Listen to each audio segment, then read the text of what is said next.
So are we just doing great, good, and bad? Is that it? How long do you want it to last? What's the cutoff time? 35 minutes. 35. We could take our time with it. All right, go. Hey guys, welcome back to another awesome episode of the Nerdiacs here. We're in Ryan's Comics here with Ryan Haggerty. What's up? What's up? We got the man, the myth, the legend over here, Prophet Alpha. Good evening, Nerdiacs. You guys just saw him at the Days of Future Past thing. He had this Wolverine shirt on, which I feel is one of only 3 comic book shirts he wears in his rotation. We're just gonna jump.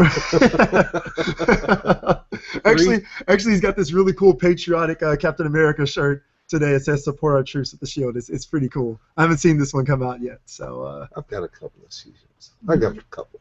Well, we're gonna jump right into our great, good, and bad here. Murph, why don't you go ahead and start us off, man? What's your great? My great. I'm gonna go into what I do a lot is read comics, and I came across a book that I had kind of been neglecting, and it's called Thor: God of Thunder. I've been picking up this latest story arc. It's called The Last Days of Midgard. Why I think it's great is because every now and then some of these comic books, amongst the pantheon of books that they release every month, there are story arcs that stand out above others. And this one is one of them. The artwork is good. It's what's the art? You know the artist's name? It's Ribic, but very good story. What's the arc about? I've never heard of this. What's it even just about? Well, basically, Thor has ascended to the throne of Asgard. He's always been Earth's protector, which Earth is Midgard.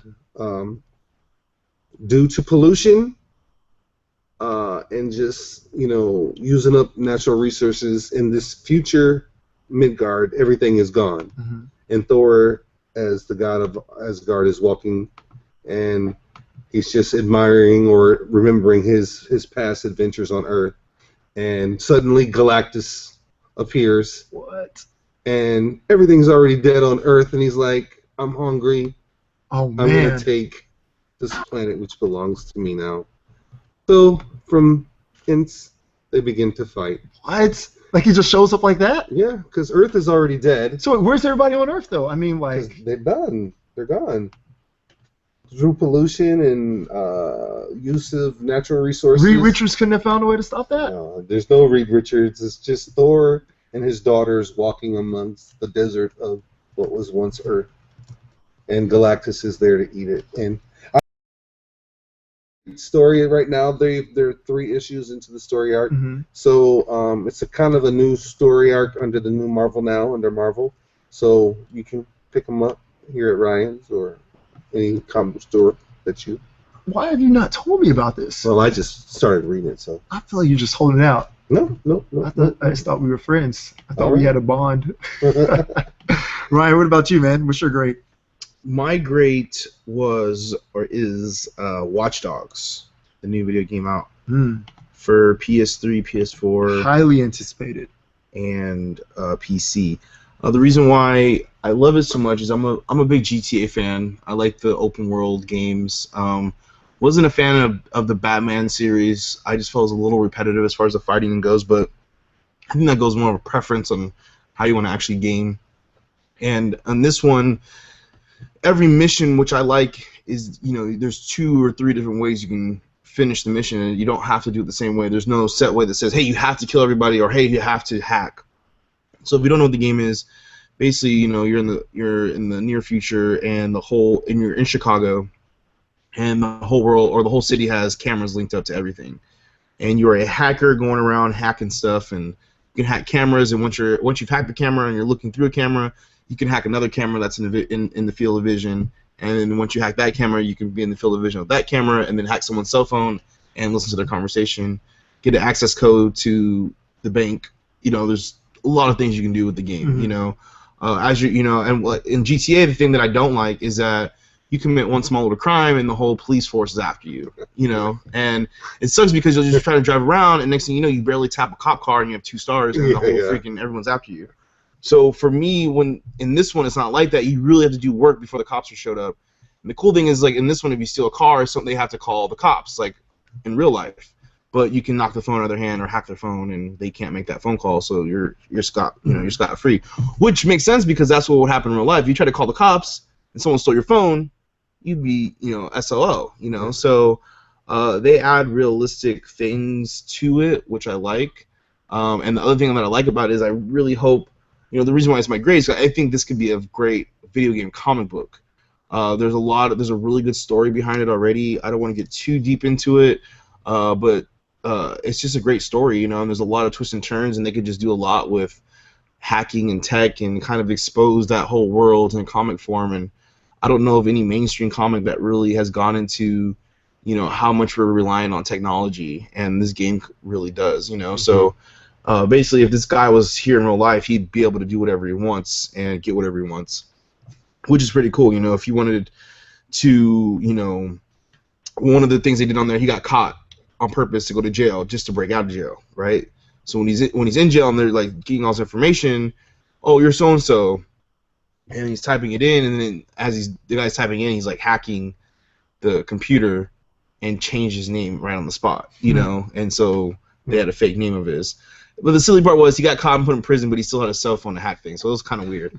But we tend to overlook that kind of stuff. But I would definitely say Watch Dogs is. Don't ask him where he stuck the cell phone in. Yeah, I could definitely see this being there being a second and third Watch Dogs, and seeing this be a franchise that replaces Grand Theft Auto on the new format. So the online isn't as awesome as GTA. There's no open world, but I kind of like that at the same time because at this point in GTA, when you get online, you just get killed off by somebody. Like someone's just waiting for you to come to life by your apartment. And they kill you. I actually just had to buy another apartment because my apartment was so hot on the block. I had to get out of there. What about the graphics? Oh, graphics are, actually I can't really speak for everyone else's stuff because I do have a 4K TV with the highest, frame rate that I can get for PS4. So every game that I get for PS4 is beautiful, like just amazing. But like I saw Amazing Spider-Man at Best Buy on a regular TV on a regular flat screen. I'm like, this has nothing on my TV. So I feel like I'm a little bit on the advantage side of having that TV for the graphics, but for me it was pretty good. The gameplay was good. The driving was probably 2 notches worse than GTA, but still not bad at all. I could drive fine. If I tried to drive like a regular person, it worked out fine. But I like the game a lot. It's really fun. Like I said, it's gonna replace my GTA time for sure. But online, like I said, online it's not the same. It's not open world, but basically people can just challenge you out of nowhere. People can just challenge you out of nowhere and just start, and you guys like, okay, now someone's trying to find you to hack you, or someone's tailing you, and you have to find them before it's over. So it's kind of fun because then you can work on your sneaky skills and like this last time I created an accident, and then I stayed in the car in the intersection and just you could turn the car off and just lean to the side, and I was just acting like I was one of the computer generated cars in the accident, and I just sat there. I was just hacking this dude the whole time. He couldn't find me, and I beat him that way because I just did it so clean. So it's just cool. Like you got to come up with like every time you play is a different experience, and that's what I like. And there's no repetition as of yet. So. Oh well, there's no doubt that Watch Dogs is. When was it first announced? 2012. 2012, and I remember seeing the trailer and I was just blowing up over it. So now it's finally come out. What do you think? Like, is it living up to its stuff so far? I think so. I think for me personally, I've been spoiled with games lately. The new Metal Gear coming out and testing that out. The graphics on that, nothing's touching that on graphics already. Obviously GTA coming out before PS4, getting spoiled with that. The new Spider-Man game coming out. Assassin's Creed. So I think those games coming out before this kind of dampens the hype on it because they're not getting that next. It's not the first next gen that you've seen. I think if it came out when PS4 dropped, it'd be different for me. I feel like I'd be like, Watch Dogs is the greatest game ever because that's what I was talking about Assassin's Creed because it changed the game for me. Gameplaying for me. So now I think it's just cool. This is just like this kind of game now instead of it being its own thing. But as far as fun and wanting to keep playing, like definitely the playability, the replayability is there. You know, I want to jump on and I want to play. I want to have a good time. But you know, greatest game that I ever played, probably not, but definitely top 10. Definitely worth. Oh, really? Yeah. Oh man, that's because it's like I said, it's about what you can do with the game. So I feel like if you're not having fun with the game, that means you're not playing right. You know, there's so many different ways to do stuff. So you're like, I'm stuck. Well, then do it different, because that's what I found. Every time I'm like, this is impossible, then it's not. I do it the exact opposite way that I was normally doing it, and then I would find success doing it. So, and they put you in crazy situations too. I was like, oh, well, let's see how the gunfights are and stuff, right? Man, there's some gunfights that last like 10 minutes, you know, just cops is coming, like wave after wave of cops, and you're like, how? In GTA, though, you'd be dead, you know? But in this, they have a good crouching and hiding system, so it's good. I like it. So must buy, apparently. Definitely must buy. Must buy. Well, my great is the movie that has just been buzzing. I mean, it just came out this weekend for us. X-Men: Days of Future Past. You know, first off the bat, there has been some critiques. You know, Bryan Singer and his writing team, they have their work cut out for them. I mean, you're talking about weaving, I believe, 5 other movies. You have the 3 X-Men, and then you have Origins, and then Wolverine. 6, excuse me, and then in First Class, and coming together to like this pinnacle. That's no easy feat, especially when you look at Marvel, what Marvel has been doing with their films, and you know, you can see like, wow, all these films build and connect, like the world was clearly planned out before the film even began to become announced. X-Men, we didn't have that luxury. You know, a lot of people remember in 2000 when the first X-Men dropped, that was one of the first films that showed superheroes, that superheroes could be taken seriously and stuff. First generation superhero film. So, man, 2000, that was such a long time ago. That was such a long time ago. And here we are in 2014, now seeing like the end of this chapter, as I'm calling it, Days of Future Past, and I loved it. I've seen it twice now, and it's just, I mean, we've been talking about this actually before the podcast. Off camera. I am just, like its film it delivered everything for me and more. And I know we're going to be talking about it probably more in the later episodes of the podcast. But that's definitely my great. Just X-Men: Days of Future Past. If you want to see Wolverine slicing and dicing, this is not that movie. You've got a bunch of other movies to see that. But you know, this film really just focuses on relationships between Magneto, Eric, Professor Xavier, and Raven / Mystique. You know, like that's really what the crux of this movie is about. Just choices and how do small choices affect the future. You know. Okay. What I find smart about it, and really what is in their benefit for this whole X universe that Fox has, is that they have a story arc of actual canon called Days of Future Past, right? And they have 6 movies of continuity problems, right? So basically they could stamp this Days of Future Past and come up with a respectable story that can kind of blend them all. Like, I mean, in any time travel story, you can ask a lot of questions that will turn you around in circles. I mean, if you go back to even Terminator, you could do that too. Terminator, Back to the Future, you can do the same thing, yeah. But for me, I thought that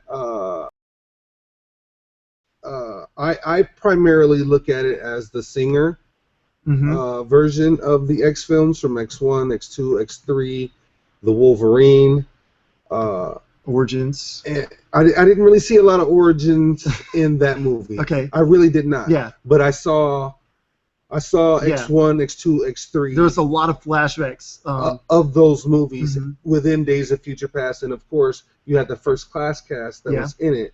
So me and Theo had our theory that we thought that one ended and one began, where the Singer storyline ended and the First Class storyline is now the dominant storyline going into Apocalypse. Yeah. I thought it was a great movie for someone who I crapped on this movie.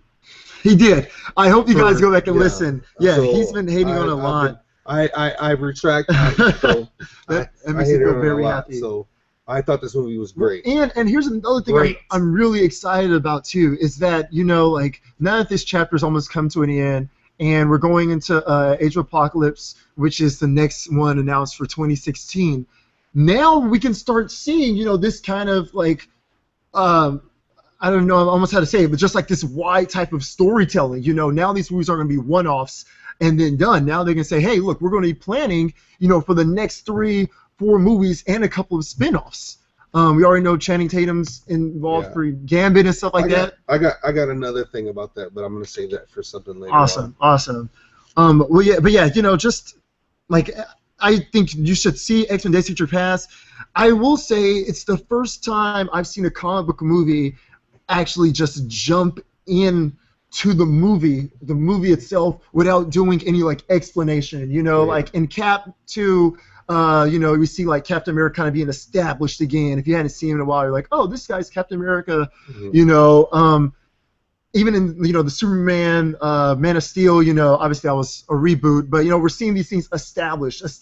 Yeah. In Days of Future Past, there really isn't any establishing. I mean, we jump right in and we're immediately seeing mutants that, sure, a lot of maybe the hardcore fans may know, but if you're an average person going in there, just to see they introduced a lot of. They introduced a lot of new characters very quickly. There's not a lot of hand holding. Starting out, which for me wasn't a bad thing. For me, it was not a bad thing at all. But to some, that may be, if this is your first, it'd be weird. But if this is your first time experiencing an X-Men movie, I don't recommend starting with Days of Future Past. But I have nothing but great things to say. I've always said I believe in Bryan Singer, and yes, I still do now. Adrian. Good job. So, man, what about our good? My good is the Netflix casting of Daredevil. Well, at least they have cast someone now. Yeah. I'm not familiar with the gentleman's name. I know I've seen him in a role on Boardwalk Empire. Mm-hmm. I'm not really particular to that look of what I would think Matt Murdock would translate like on film. So is this because of his ethnicity? Well, he's British. I don't even care to remember his name because of that. Is it a British sounding name? What is a British sounding name? What's his name? Crumpets? I don't know. What is that? Let me see. What's his name? Please, sir, I want some more. What's his name? Oliver Twist? His name is Charlie Cox. That's a British name. I feel like you're just saying that because he's British. But he's been on Boardwalk Empire. I think it's good because right now they're about to really lay the groundwork for this new television universe that they're expanding into in Netflix, and it's all interconnected. And if you look at anything that MCU is putting out, they all say it's all connected. That's part of their logo now, is that it's all connected. So, like I said, the guy doesn't really look like a Matt Murdock to me. You guys can go on and Google his name, Charlie Cox, to come back. Casting. Take a look at him. If you guys know anything about the character, you'd probably say that too. So let us know. Let us know in the comments, guys. Yeah. Murph said this is He's good. Just good. He's just good. Well, it's exciting. No matter what, it's exciting that something like this is even happening. Yeah. Ryan, what's your good, boss? I'm going back to video games because I've been playing a lot of video games. All right. No complaints from any of us there. Okay. I'm talking about the Amazing Spider-Man 2, the video game. I've been wanting to get it. So I want to go ahead. I'll tell you. So first of all, the game's amazing, beautiful. Holds up to the name. The visual aspect of this game is just astounding. I can't describe it any way else. I felt like I was watching the movie. I find myself just swinging around the city and just saving random citizens. From the same perspective as Spider-Man? Yes. And you're just, well, you're not first person, it's third person, which would be weird if it was first person, I feel like. Or awesome. Or awesome. You know that Oculus Rift? Or awesome. You know that? So I think the fact that you get the suits and do all the little missions, I just love the game. I just love that it's open world. People were trying to compare it to Arkham. It's like, no, it's not Arkham. It's definitely not Arkham. It's definitely a Spider-Man game. There's definitely corny aspects to it. Web of Shadows? Did you play Web of Shadows? I did not play Web of Shadows. Oh, okay, that was great. Okay, but as far as the detail of the world, the cars, the just all the stuff you can do in it is really fun. Some of the stuff I don't like about it is that it does get repetitive. The moves in it are sick though. He does some sick moves, the Spidey. Good fighting style. Oh, very great. Fluid. Very fluid.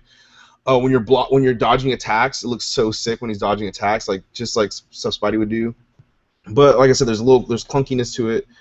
There'll be you can blow a car up and then you turn right back around, the car's gone. There's if you hit a person, if you like run into a person and you turn around and you turn back, they'll be gone. There's just weird things like that kind of bug me because I'm used to playing GTA, stuff like that, open world, so stuff like that sticks around for a couple minutes instead of it just disappearing. But I mean, I really had to nitpick to find bad things about it, And I don't really like adventure games like that, and I really thought that was a good one. No, no. You have something to say first, Murph. So when you told me that it was awesome, right? I was like, okay. I got the Xbox One. You had it on the PlayStation 4. I'm gonna go get it for the Xbox One because I want to be Spider-Man. You know what I mean? I've been playing Arkham, so I've been Batman. So I want to be Peter Parker. So I go to Best Buy. They have it for the PlayStation 4, but it hasn't been released yet for the Xbox One. Really? It won't be out until next Saturday, sir. But it's already out on the Xbox 4. For a good time. On PlayStation 4. PlayStation 4, yeah. It's been out for a good while, too. So I was highly perturbed about that. Did you take it back? Because I'm like, no, I'm stuck with my Xbox. I am. For better or for worse, sickness and health? For better or health? for worse. And it's not getting any better for Xbox. But what did I tell you, bro? I told you from the get-go, stay away from Microsoft. I told you. It was $100 more. Plus the prescription for Xbox Gold that I haven't even used yet. Yeah. That's true. But I'm glad I have it. Yeah. No. It's, it's always like that with new systems, It takes a while. But I was highly upset about that because I wanted to play it. But then my daughter reminded me. She's like, Dad, you haven't even finished the first Amazing Spider-Man. I was like, oh, let me go finish that one first. Blam. So now when I go get Amazing Spider-Man 2, it'll be $29.99. You guys missed the little dance he actually did too. Right, I wanted to ask you. I read some things about like the game developers about Amazing Spider-Man 2, and they were saying that they actually took a lot of his poses, and it's also if you saw in the movie as well. I noticed this, but they took a lot of his poses that he actually has made in the comics, and like integrated that into like just some like the web swing and stuff like that. Have you been able to notice any of that? Yeah, definitely. Like when he's swinging around and he's doing the spins and it's Spider-Man. Like, okay. There's no way else to look at it, but it's Spidey when he's floating around up there. So it's beautiful. I'm telling you. Like, and depending on how you're going around buildings or how you're swinging or whatever, you don't know. Like, that's Peter Parker in that suit, and they just do a really good job, and they do a good job of him like talking, and the voiceovers are really good. Was it Andrew Garfield or probably not? Could you tell? I don't know. I couldn't tell. It sounded like. No, I don't think it was Andrew Garfield. No. Andrew Garfield's not American, and he gets me all the time with his American accent. So yeah. Well, my good is a comic book, actually. Comics are great. They are. Comics are great. Brian's comics are great. Reading Rainbow, you never talked about that before? Reading is just that good. almost made my list. Reading Rainbow almost made my list. Reading is let's just devote a real quick second to Reading Rainbow here. For sure, yeah. So as of the time of this podcast, the Reading Rainbow, they just dropped their Kickstarter where they wanted to reach $1 million, and they wanted to put like a Reading Rainbow web portal in tons of schools for free. I mean, they have the app that came out last year for iPad. It debuted at #1. It's been consistently good, but this was just so far-reaching, even more than that. And they hit their target in under 24 hours. Wow. And today is day 2, and they've already hit 2 million. This is nothing but good things. I mean, we were all talking about like how much we just enjoyed reading, growing up. Obviously, reading comics and other books and stuff now. Reading's it's great. Like, it's just so cool just to get transported to the world. I just really like reading. Yeah. A lot. And I'm talking about like reading actual published literature, not reading text, because then your whole phonics is messed up. You have to read published literature. I don't care if it's on an electronic format of an iPad. I still prefer the feel of paper. I love a good book. Like, give me a classic. Yeah. Well, I think the last classic book I read was actually is it 40,000 Leagues Under the Sea with Captain Nemo? Or is it 10,000 Leagues? I was gonna mix it up. 10,000 Leagues, I want to say. But man, just flipping through that book, you know. They're at 2.5 million now. 2.5 million in 2 days. We love LeVar Burton. And their goal was 1 million? Their goal was 1 million. I hope our Kickstarter does that. Man, that's that power of everything. That's just the power of knowledge right there. That's all you're seeing. I saw a great tweet that went out that said, "Today I learned that people do believe in education and reading literacy when given a chance." And I think that this Kickstarter, remember, was a big part of all of us. 8 backers at 800 or more. No. 13 backers at no. You can actually watch it. That's the crazy thing. You can watch it go up. Yeah. So we love you. Back it. My good is Original Sin story in Marvel. Yeah. There's been 6 backers at $10,000. Did you see one of the things were? School assembly with LeVar. Did anybody do the one yet where you could try on his visor? No. Oh, yeah. I want that one. I want that one. You're trying Jordy LaForge. He's my favorite engineering trick. But yeah, in the Original Sin storyline, the Watcher is dead. Mm-hmm. Watcher, he lives on the moon, has his moon base. You know, he watches. I mean, that's his thing. They always say it's not an actual Marvel event unless the Watcher shows up. Yeah. Watcher is very important in the Marvel Universe if you're not familiar with. Very important. He's actually the overseer of basically everything chronologically in the whole history of Marvel Universe. Yes. And starting with number 0, which I really enjoyed, when we kind of see like why he's there on Earth and everything like that, like their vow of silence, all that stuff. It's just been a great storyline. I mean, I think now we're on issue 2. Issue 2 just came out. So like I'm just really enjoying it. I wasn't planning on picking it up at first, to be honest, but you know, after Superior stopped, and you know, now we're just following Amazing, which has been great. I was like, well, let me try to get into another event.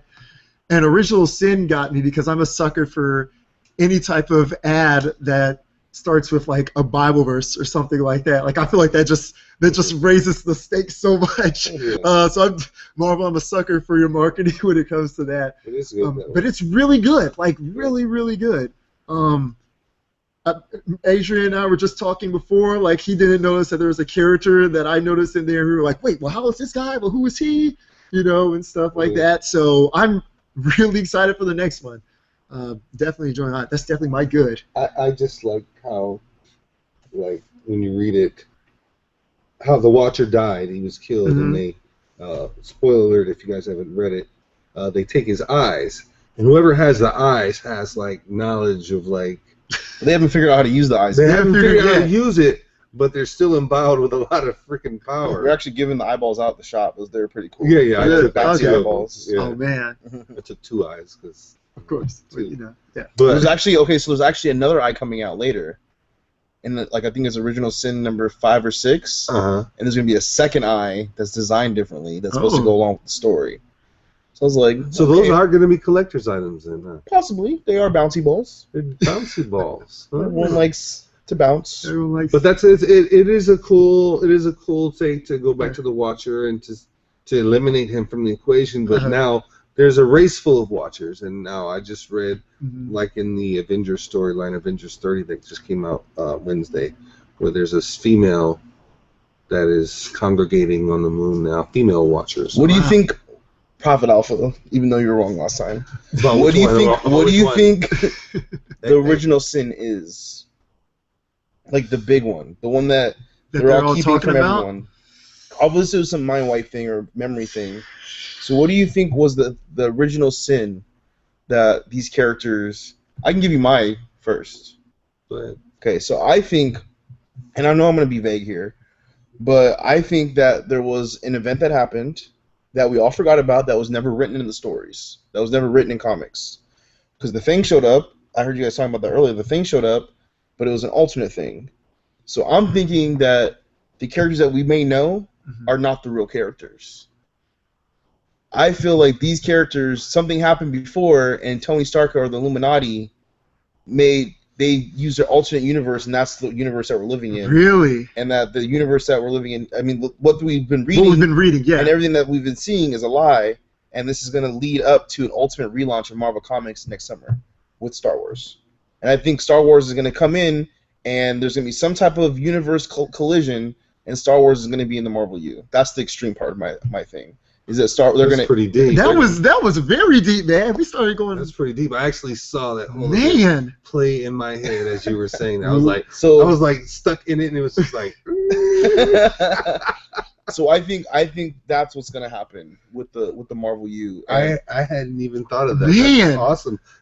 Now I think now that you say that, because you just gave me, they've been planting a lot of clues regarding like Tony Stark isn't who he says he is. There's a lot of rifts between the morality of Tony Stark and the Illuminati, and a lot of man, that was pretty spot on, man. You've been holding on to that for a while? A little bit. It's kind of been building, like just I went to that summit and the retailer summit in Vegas where they talked about the future, and I was just looking at it, and I was looking at the title, Original Sin, and they hinted at, somebody did something horrible, and I'm like, Tony did it, I always think Tony did it. So there's just been, just for over the last few years, up, I would say from Fear itself to now, there's been a lot of things leading to that, as I said, like a big relaunch, and they did a semi-relaunch, but with Marvel Now, but even then, hey, let's do Marvel Now, which could be a pseudo Flashpoint, but for a longer period of time, and let's find a way where we can relaunch all of our titles and start fresh instead of just jumping into it like DC does. So you think they're New 52 envious? I think yes, and the only reason why they're envious of that is not because of the money, the short-term money that DC made, because now DC lost all those that profit share or the share in the market. Yeah. I think Marvel just likes the idea, period, because now they can start with a fresh slate, especially with all their new movies and stuff coming out.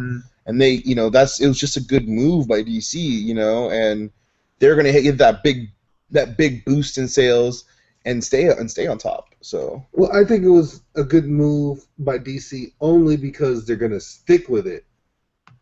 Is because that for now and the future generations, or at least until the next big story arc, which I think Jeff Johns is going to be at DC for quite a long time.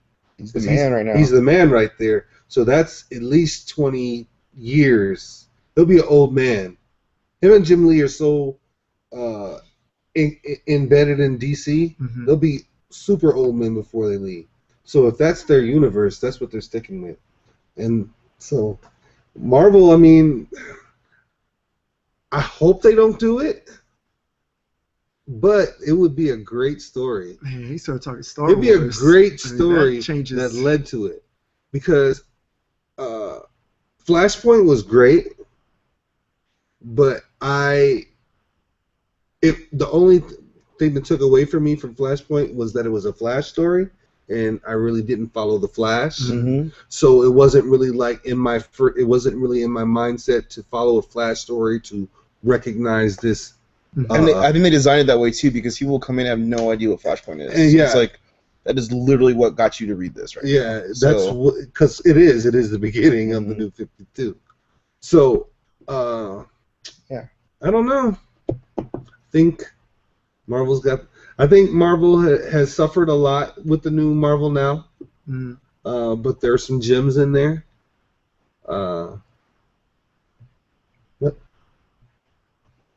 Yeah, that's it. Yep. That was my original sin. We were just all talking about that. What's your bad, man? Okay, so my bad was really kind of something that we were alluding to about, like, okay, we got all these movies with all these long trilogies, and now we have this Netflix thing that's going to expand on these trilogies, right? So, like in comics, like to get new readers to read comics, right? A lot of new readers are scared to get on comics because they don't know where to jump in on because of continuity issues and the long history of comics. Now, do you think that at what point in the cinematic universe does it become so impossible for somebody? Is it impossible for somebody to jump in and catch on easily with all these movies that are intertwined and expanding universes? Or is it easier for someone to say, hey, look, I do spend a lot of time watching television, or going to the movies, so it's easy for me to binge watch and catch up on film vice a comic. So is there a redundancy and a fatigue that could set in? Off the bat, I want to say there's not a fatigue yet, because when it comes to comics, I mean, there's so much. I mean, there's so much backstory, But let's say films, if someone hasn't seen any Marvel things and they're not interested in watching Iron Man or something like that, you could really just give them the Avengers. Like, there's no reason why you can't just say, okay, here, just watch this. And if you want to learn more, here's Captain America, the first one. Like, here's the first Captain America. Yeah, Avengers can be a standalone. The Avengers can be a standalone. And then, from maybe then on, I would say, okay, well, like, here's Cap 2. And then from there, I would say, okay, well, if you want to know more about Iron Man, I think you can be able to branch them off. Well, I think it's different for the shows. Each movie is technically designed to be their own standalone movie. That's what's good about the Marvel Universe. But, like, just say for somebody who just really wants to get in. That's what I'm saying, and say, oh, man, this is really kind of the new thing of cinema now, because, big movies are really the only thing that you're going to really be able to see at physical walk-in theaters. I mean, some indie films, but, they're primarily designed for big movie theaters, for big releases. Yeah, I agree with you, definitely. So, my bad now? Yeah. Days of Future Past. X-Men. Okay, so when we're playing Magic and Yu-Gi-Oh, we have this term called broken. Broken usually means it's so good it's bad, And that's kind of how I feel like how X-Men is. It's so good, and they did everything that I would want in an X-Men movie, but it made it bad because I feel like everything that I watched before is pointless. And we've already talked about the timeline and how it fits in perfectly and all this stuff. But basically, you need a nerd degree, a master's degree in nerdom, a website to help you follow it, and discussions with your friends just so you can figure out to make sure it's exactly right. Because none of us has come to the conclusions of every part of all the whole plot holes and storyline mess-ups by ourselves. No one was like, oh, got it, done, figured it out, I know everything that happened. No. If you need all that, it's a bad movie. If you need to have a discussion about a movie just to kind of figure out, well, what about this? What about this? And if you have to stretch your mind and stretch your brain and imagination just to make the movie good, it's not a good movie. But is it a good movie? Yes, I love the movie. I'll watch it over and over and over again. If it was the first X-Men movie, I'd be like, this is everything that I wanted. Oh, my gosh. But if you put it in with the other movies, I think it's bad. Well, so I just think that it makes all the other ones look like crap. you know what I mean? Not that because you're great. It's a great standalone movie because you could actually say that could be the first movie. Well, you could. You really could, though. You could. And the acting was great. The story was awesome. I felt like the pacing was good. I was into it. There was a lot of actual dialogue. A lot of moments made me think about my own self-character, and there was good scenes. It was a good movie. But like I said, you add it with the other movies and it sucks. But you do it, say, X-Men Days of Future Past, and not think about other movies, then I love it. It's one of my favorite movies. See, that's funny because to me, that's how I felt before X-Men Days of Future Past. That's how I felt about X-Men The Last Stand. I feel like X-Men The Last Stand, if that movie had come out by itself, it would have been a great X-Men movie. It is a great X-Men movie. But I thought it was a terrible X3. I agree with the X3 part, definitely. I definitely agree with that. But because it didn't help you with anything that happened in X2. No, really.